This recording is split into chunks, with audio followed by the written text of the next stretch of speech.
โจมตีศัตรูธาตุไฟสูงสุดถึง 72% เลยนะครับเพราะฉะนั้นจะเหมาะมากๆศัตรูธาตุไฟหรือว่าบอสธาตุไฟเนาะเร็วๆนี้ก็จะมีเป็น Conquest นะฮะที่เป็นบอสธาตุไฟเพราะฉะนั้นตัวนี้ฮะคือคีย์เลยครับในการที่จะทำ Ranking Conquest ในตัวถัดไป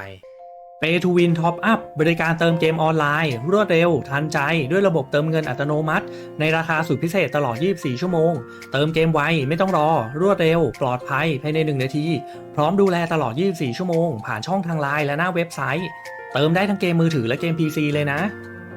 ฝากกรอกโค้ด SLMO เพื่อสนับสนุนช่อง Solomochi Channel ด้วยนะครับขอบคุณครับสำหรับใครที่กำลังมีปัญหาเล่นเกมเปิดบอทแล้วมือถือร้อนกลัวแบตเสื่อมไวหรือเปิดคอมทิ้งไว้ก็เจอปัญหาค่าไฟแพงวันนี้ผมขอแนะนำให้มาใช้ LD Cloud กันครับเป็นบริการเช่าจอมือถือผ่านระบบ Cloud จะช่วยให้เราเปิดบอท 24 ชั่วโมงได้แบบชิลๆโดยไม่ต้องเปิดหน้าจอมือถือค้างไว้แล้วก็ไม่จำเป็นต้องเปิดคอมทิ้งไว้เลยนะฮะจะเปิดกี่จอกี่เกมก็ได้แบบสบายๆไหวชิลถ้าใครสนใจผมขอแนะนำเป็นแพ็กเกจ KVIP นี้เลยครับผมใช้อยู่แล้วโอเคมากๆเลยนะฮะสเปคที่เราจะได้ก็คือ CPU 6 Core RAM 8 GB และพื้นที่จัดเก็บ 41 GB ราคาเฉลี่ยแล้วจ่ายวันละไม่ถึง 10 บาทเท่านั้นเองนะฮะสมัครผ่าน QR Code นี้หรือกดที่ลิงก์ใต้คลิปจะได้สิทธิ์ทดลองใช้ 6 ชั่วโมงในราคาเพียง $0.1 และยังรับส่วนลดสูงสุดถึง 50% ใครที่ซื้อผ่านลิงก์แนะนำนี้ก็ขอบคุณด้วยนะครับ Milky Way Jurate นะครับในแรงค์1จะมีสกิลสำหรับโจมตี2สกิลด้วยกันนะฮะสกิลแรกชื่อว่า Storm ปัดนะฮะก็จะมีคูลดาวน์120 วินาทีสกิลนี้เป็นสกิล Awake นะครับในการใช้สกิลนี้นะฮะขณะที่อยู่ในสถานะ Storm ปัดนะฮะความเสียหายจากการโจมตีจะเพิ่มขึ้น 75% นะครับในอยู่ตอนที่เป็นสถานะ Awake เนาะแล้วก็ทุกๆ 5 วินาทีนะครับจะมีการมอบสถานะสตอมนะครับแก่ศัตรูแบบสุ่ม2ตัวนะฮะแต่ว่าตัวที่ติดสตอมอยู่แล้วก็จะไม่ติดนะครับ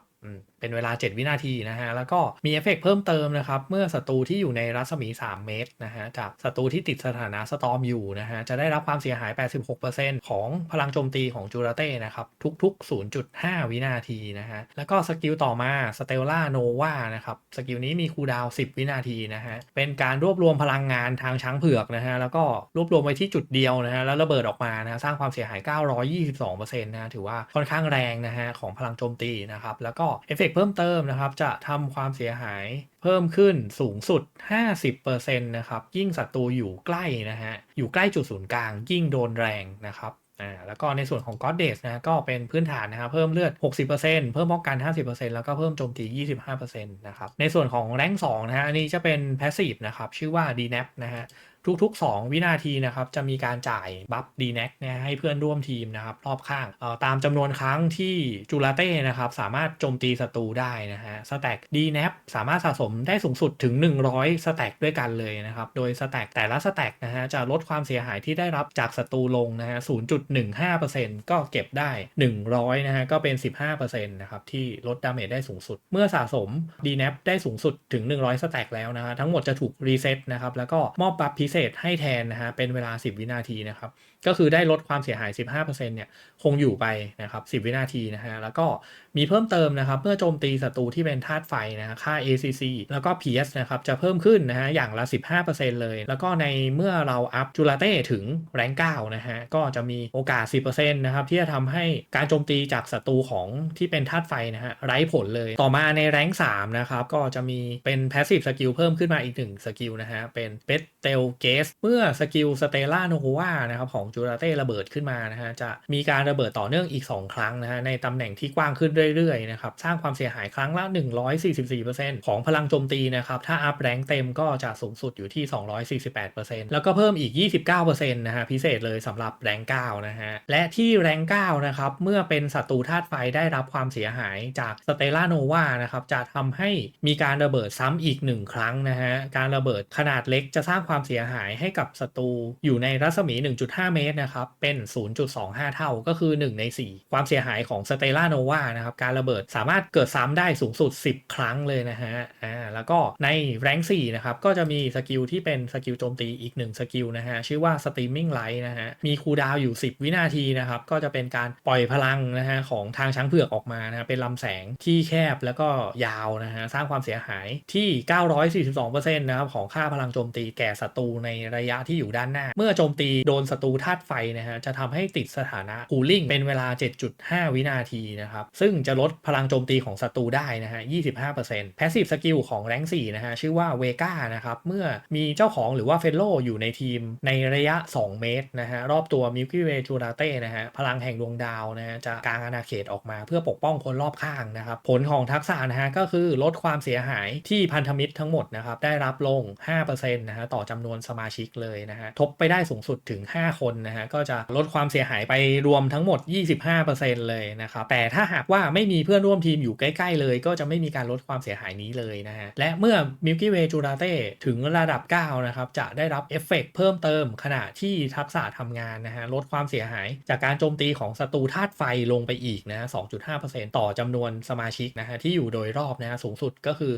12.5% นะครับคิดเป็น 5 คนทบนะฮะทั้งหมดทั้งสิ้นนะครับเราสามารถลดดาเมจของศัตรูธาตุไฟรวมทั้งสิ้นนะฮะได้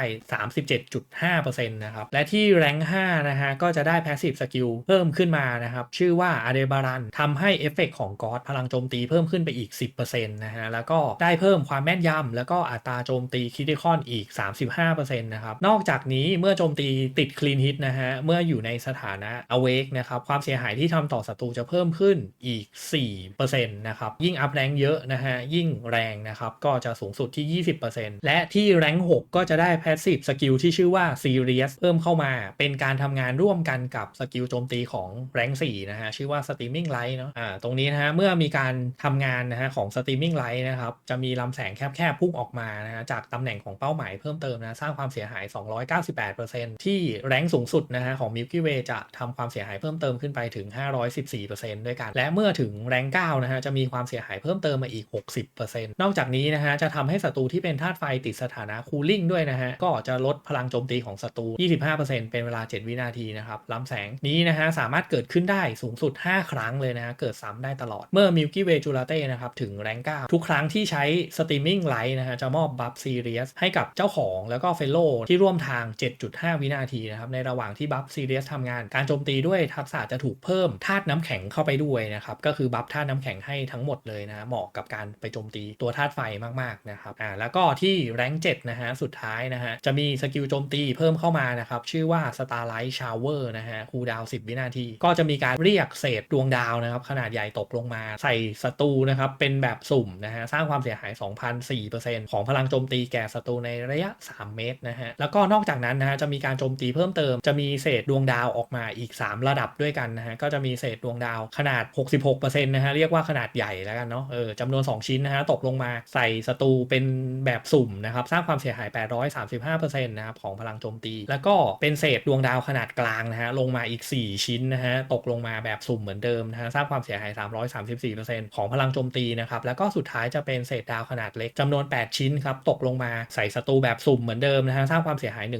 167% ของพลังโจมตีก็เรียกได้ว่าลดหลั่นลงมาเรื่อยๆนะฮะแต่ว่าโจมตีรัวๆและที่แรงค์ 7 นะครับก็จะมี Passive Skill อีกหนึ่งอย่างนะครับชื่อว่า Arcturus นะครับซึ่งบัฟนี้นะฮะจะทำงานร่วมกันกับสกิลแรงค์ 1ที่เป็นสกิล Awake ของ Milky Way Jurate นะฮะจะมีการมอบบัฟ2อย่างด้วยกันบัฟแรกนะฮะก็คือชื่อว่า Arcturus Hurtman นะฮะบัฟนี้จะมอบให้กับ Milky Way Jurate เองแล้วก็ Fellow ที่ร่วมทางทั้งหมดบัฟนี้นะฮะจะมอบไว้ 40 วินาทีเลยนะครับถือว่าค่อนข้างนานเนาะจะเป็นบัฟที่เพิ่มความเสียหายการโจมตีทั้งหมดที่ทำต่อศัตรูนะครับถ้าเป็นศัตรูธาตุอื่นที่ไม่ใช่ธาตุไฟนะครับก็ในแรงค์ 1จะไม่มีการบัฟเลยนะครับเป็น 0% เนาะแต่ว่าที่แรงค์ 9 ครับสูงสุดก็จะเพิ่มขึ้นไปเรื่อยๆเนาะจากแรงค์ 1 แรงค์ 2 แรงค์ 3 จนถึงแรงค์ 9 จะเพิ่มสูงสุดถึง 32% นะครับแล้วก็จะมีเพิ่มเติมนะครับถ้ากรณีที่เป็นศัตรูธาตุไฟเนี่ยตรงนี้จะระบุไว้ว่าจะบัฟเพิ่มเติมไป 24-40% นะครับนั่นเท่ากับว่าถ้าศัตรูเป็นธาตุไฟนะฮะจะเริ่มต้นที่ 24% เนาะได้บัฟเพิ่มความเสียหายที่แรงค์ 9 นะครับจะได้บัฟ 72% นะฮะกรณีที่เราโจมตีศัตรูธาตุไฟนะฮะแล้วก็อีก1บัฟนะครับชื่อว่า Arcturus Bear นะฮะอันนี้จะเป็นบัฟที่ให้กับเจ้าของนะฮะซึ่งบัฟความเสียหายเนี่ยจะเหมือนกับบัฟที่มอบให้เฟลโลเลยนะเหมือนกันเป๊ะเลยนะสูงสุดที่โจมตีศัตรูธาตุไฟได้ 24-72% เนาะแต่ว่าถ้าโจมตีศัตรูที่ไม่ใช่ธาตุไฟนะสูงสุดจะอยู่ที่ 32% นะครับที่แรงค์ 9 เนาะแต่ว่าบัฟนี้ที่ให้เจ้าของฮะจะมีเพิ่มเติมก็คือจะมีบัฟลดความเสียหายที่ได้รับจากศัตรูลงด้วยนะ 12% นะครับเมื่อกำจัดศัตรูได้นะฮะแล้วก็ระยะเวลาบัฟของ Arcturus Bear นะจะเพิ่มขึ้น 0.05 วินาทีจะทบไปสูงสุดถึง 4.05 วินาทีนะครับสะสมได้สูงสุดที่